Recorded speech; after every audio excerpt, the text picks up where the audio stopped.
তোমার কি হয়? আব্বু। তোমার আব্বু।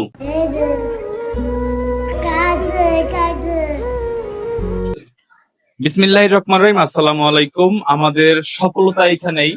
বিগত 3 দিন আগে আমরা টর্কি বাস স্ট্যান্ডে রাসেল ভাই আমাকে ফোন দেয় যে সুজন, টর্কি বাস স্ট্যান্ডে একটি বাচ্চা পড়ে আছে, তার অভিভাবকহীন, পরিচয়হীন, তুমি যাও। পরবর্তীতে আমরা আমাদের টিম গিয়ে বাচ্চাটিকে রেস্কিউ করে নিয়ে আসি। সেই বাচ্চা, তোমার নাম কি? রিয়াজ। ওর নাম হচ্ছে রিয়াজ। ওর জন্ম নিবন্ধন রিয়াজ শিকদার, বাসা হচ্ছে কোটালীপাড়া, গোপালগঞ্জ। আপনার নাম কি ভাই? মিজানুর রহমান। কি? মিজানুর রহমান। মিজানুর রহমান। এই তোমার কি হয়? তোমার কি হয়? এই তোমার কি হয়? আব্বু। তোমার আব্বু। এই তোমার কি হয়? এই তোমার কি হয়? আবার একটু বলো, এই তোমার কি হয়? তোমার কি হয় রিয়াজ? এই তোমার কি হয়? এই তোমার কি হয় বলো? এই তোমার কি হয়? এই যার কোলে বসে আছে এই কে? এই কে বলো? এই কে? এই কে? এই কে? এদিকে দেখো দেখাও। তো, পিছনে তাকাও তো। এই কে?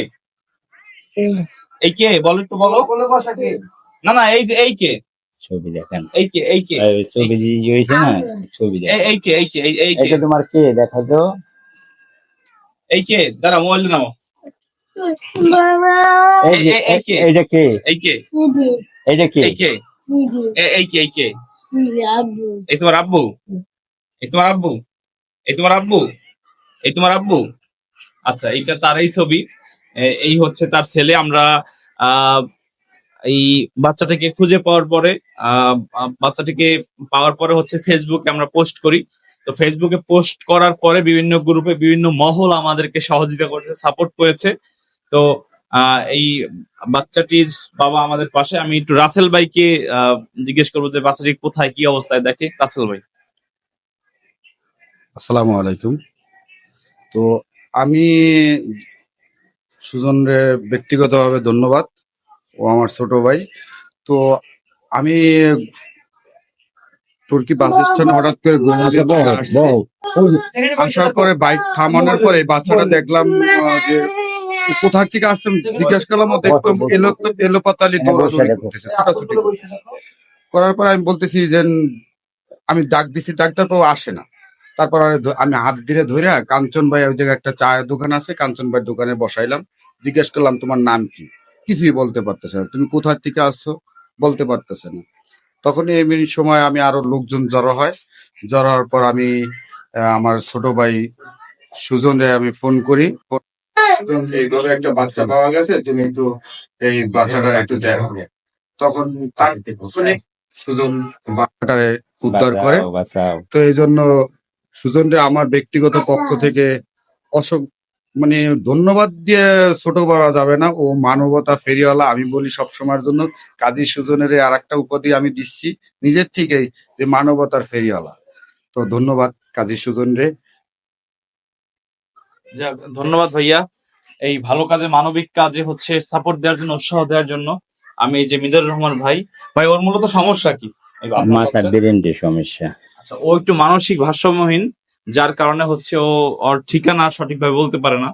কিন্তু ও আর বাবাকে দেখার পরে চিনছে, ওর দাদা, ওর ফুপু যারা আছে সবার সাথে হচ্ছে, তো সবাইকে মোটামুটি চিনছে। তো সেই জায়গা থেকে হচ্ছে আমাদের মানে সার্থকতা, আমাদের সাফল্য এখানেই যে বাচ্চাটিকে তার পরিবারের কাছে আমরা ফিরিয়ে দিতে পেরেছি, আলহামদুলিল্লাহ। আমি ধন্যবাদ জানাই রাসেল ভাইকে। রাসেল ভাইয়ের প্রতি কৃতজ্ঞ থাকবো। এবং স্থানে দোকানদার ভাইয়েরা সাপোর্ট দিয়েছিল, কাঞ্চন ভাই থেকে শুরু করে যারাই হচ্ছে সাপোর্ট দিয়েছিল, সকলের প্রতি কৃতজ্ঞ থাকবো। এবং আমরা এখন আমাদের এই বাচ্চাটিকে আমাদের trust old age and care হোমে নিয়ে আসছিলাম। আমাদের সাথে আছে আমাদের টিম মেম্বার রাসেল অনেক পরিশ্রম করেছে। রাসেল ভাই, সিনিয়র রাসেল ভাই এবং আমাদের জুনিয়র রাসেল ভাই।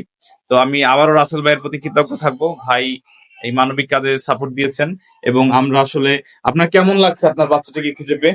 ভালো লাগছে। ভালো লাগছে। কতদিন পরে বাচ্চাকে পাইলেন? 3 দিন পর। 3 দিন পরে। এর আগে কখন হারাইছিল?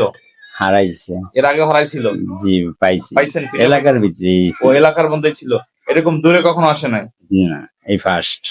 আপনার দেশের বাড়ি কোথায়? আমার দেশের বাড়ি কোটালীপাড়া, গোপালগঞ্জ। কোটালীপাড়া, গোপালগঞ্জ। যাই হোক, বাচ্চাটিকে তার বাবার হাতে আমরা হস্তান্তর করছি। ইনশাআল্লাহ সবাই আমাদের জন্য দোয়া করবেন এবং এই ভিডিওটা বেশি বেশি করে শেয়ার করে দিবেন এবং ভালো কাজে মানবিক কাজে উৎসাহ দিবেন। আপনাদের উৎসাহ অনুপ্রেরণা বলে হয়তো বা আরো ভালো কাজ মানবিক কাজ কন্টিনিউ করতে পারবো। সবাই আমাদের জন্য দোয়া করবেন। ভালো থাকবেন সবাই। আসসালামু আলাইকুম।